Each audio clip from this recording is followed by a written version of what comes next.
Do you know what day of the week you are most likely to die from a heart attack? Take a guess. I'll give you a second. It's Monday. Care to guess what time? It is between 8 and 9 a.m. Do you know what else happens Monday at 8? That is the same day and time people get ready to go into jobs they hate. Coincidence? I don't think so. Take a look at this chart. This is the lifespan of the average person.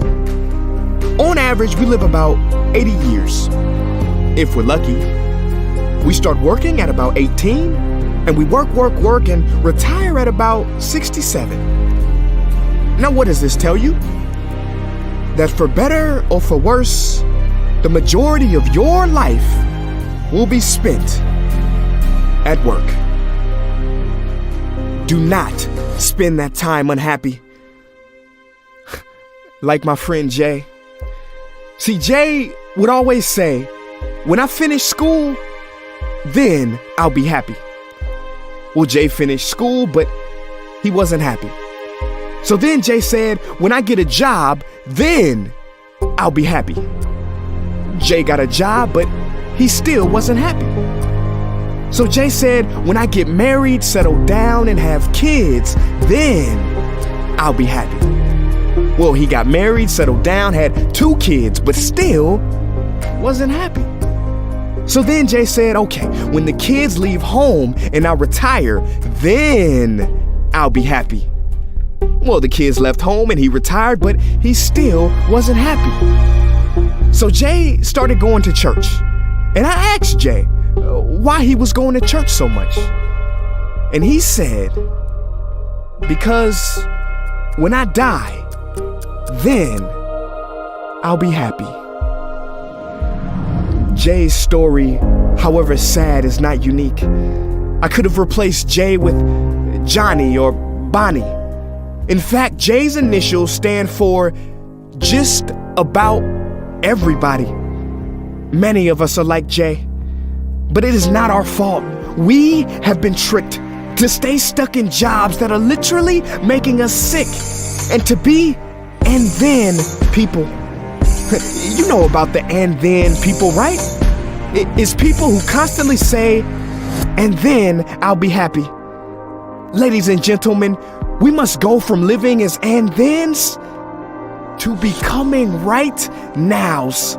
We have to be happy right now. How? We must either find a job we love or bring more love into our jobs. It is time to step out of the rat race. Because the funny thing is, even if you win, make a load of money, hold up the trophy that everybody hails, you're still a furry rodent with a pointy nose and long tail. Wake up. Stop playing with your life. This ain't a video game. This ain't Mario Kart. This ain't Fortnite. There is no try again button, no option to redo this level. When the game's over, game's over. But there is one cheat code to the human console, and that is to take control and to stop buying into the lies society has told, like how overworking is cool and being stressed out is a status symbol. Oh, and I almost forgot the biggest lie. Keep a work-life balance. Now, on the surface, you may not see how crazy that sounds, but think about it. Work-life balance? Shouldn't it be the other way around? Shouldn't life come before work? Because when your life is better, your work is better? But don't take my opinion. Harvard professor Sean Achor recently discovered something fantastic, which he calls the happiness advantage.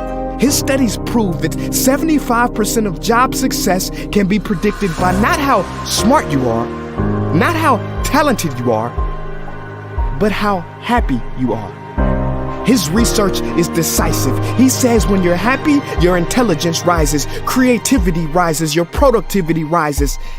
And you know what else is funny? You also make more money.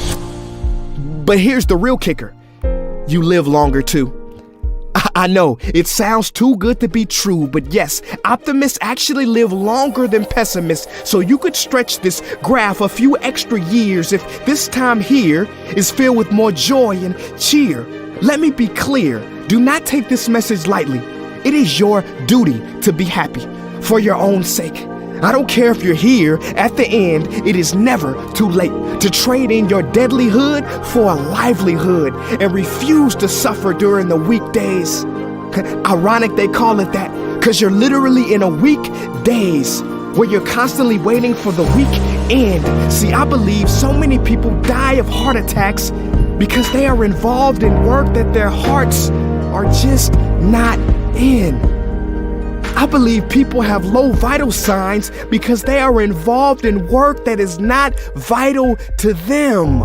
My friends, happiness is a choice, but anyone who says it's easy has lied. It ain't easy, but you have to try. The first step is to look inside and remember the quote that the Buddha wrote 2,000 years ago, which I believe today for most people still applies. The problem is, you think you have time. Stop wasting your life.